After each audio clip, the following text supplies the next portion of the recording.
Assalamualaikum warahmatullahi wabarakatuh. Selamat pagi semuanya. Perkenalkan, nama saya Upe Dilapati, nomor absen 36 kelas 101. Pada kesempatan kali ini perkenankan saya menyampaikan kembali pokok bahasan yang telah disampaikan oleh narasumber terpilih, yaitu Ibu Khairul Nikmah, Sarjana Sosial, sebagai pegawai KPU Kabupaten Pati, tentang pemilu yang akan diadakan pada tahun 2024 mendatang. Suara rakyat, suara pemilu.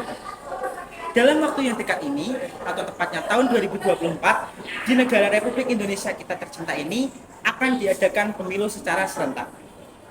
Tepatnya pada tanggal 14 Februari tahun 2024. Nah, kalian tahu gak sih, ternyata di balik pemilihan tanggal 14 Februari 2024 menyimpan satu fakta unik, yaitu tanggal 14 Februari 2024 bertepatan dengan Hari Valentine atau Hari Kasih Sayang. Nah, maka dari itu, mari kita torehkan rasa kasih sayang kita melalui pemilu tahun 2024. Nah, pada pemilu 2024 akan diagendakan sebagai berikut, yaitu pemilihan umum tahun 2024 dan pemilihan kepala daerah tahun 2024. Pemilihan umum tahun 2024 akan digelar hari Rabu 14 Februari tahun 2024 dengan dipilihnya yang pertama presiden dan wakil presiden, kemudian yang kedua DPR RI, yang ketiga DPD, yang keempat DPRD provinsi, dan yang terakhir DPRD kabupaten. Kemudian yang kedua yaitu pemilihan kepala daerah tahun 2024 yang akan digelar pada tanggal 27 November 2024 dengan pemilihan yang pertama yaitu pemilihan gubernur dan wakil gubernur, dan yang kedua pemilihan bupati dan wakil bupati. Pokok pembahasan selanjutnya yaitu tentang arti pemilu dan manfaat dari pemilu itu sendiri. Arti pemilu ada dua, yang pertama sebagai sarana kedaulatan rakyat, kemudian yang kedua sebagai sarana pemilihan DPR, DPD, presiden, wakil yang dilaksanakan secara luber jurdil dalam NKRI. Kemudian yang kedua yaitu manfaat dari pemilu. Manfaat dari pemilu sendiri ada tiga. Yang pertama sebagai sarana kedaulatan rakyat, yang kedua sebagai pengganti konstitusi, dan yang terakhir sebagai wadah masyarakat untuk ikut berpartisipasi dalam politik di Indonesia. Materi pembahasan selanjutnya yaitu tentang penyelenggara dan peserta pemilu. Penyelenggara pemilu.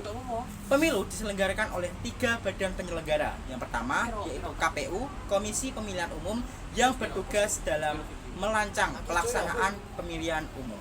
Kemudian yang kedua ada Bawaslu, Badan Pengawas Pemilihan Umum. Bawaslu memiliki tugas yaitu mengawasi jalannya pemilihan umum. Kemudian yang ketiga ada DKPP atau Dewan Kehormatan Penyelenggara Pemilu, yang bertugas untuk mengawasi apabila terjadi penyimpangan-penyimpangan di dalam pemilihan umum. Kemudian yang kedua ada peserta pemilu.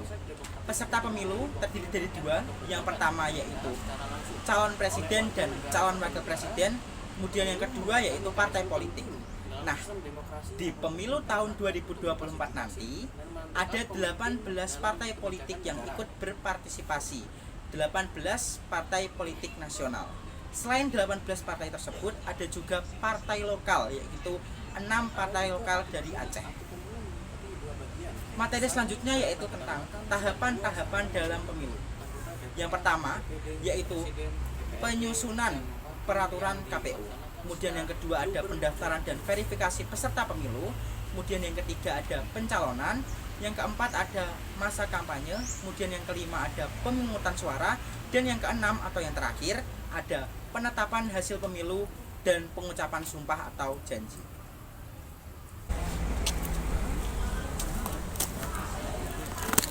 Nah, ngomong-ngomong soal pemilu nih, kalian udah tahu gak sih syarat-syarat supaya kalian bisa mengikuti pemilu di tahun 2024 nanti?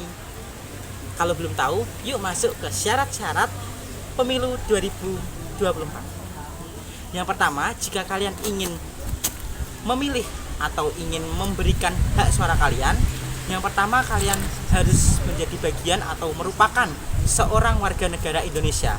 Yang kedua, kalian sudah harus berusia 17 tahun ke atas atau sudah memiliki KTP, atau kalian sudah pernah menikah sebelumnya.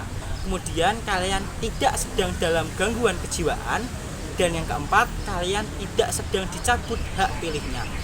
Nah, kalau di Kabupaten Pati ada sekitar 1.037.584 hak pilih suara. Nah, ada lagi nih, sifat pemilihan umum itu rahasia loh. Jadi kalau kalian udah milih, jangan dikasih tahu ke siapa-siapa ya. Nah, apa sih yang perlu kita perhatikan saat kita ingin memilih calon dalam pemilu?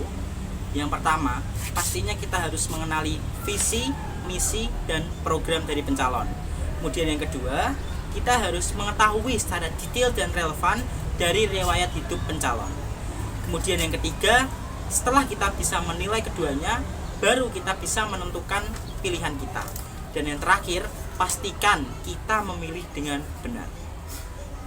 Pembahasan selanjutnya ada berita hoaks atau informasi hoaks. Apa sih itu hoaks? Ya mungkin di antara teman-teman pasti banyak lah ya yang udah tahu apa itu hoaks. Ya hoaks adalah informasi yang tidak benar atau semacam fitnah.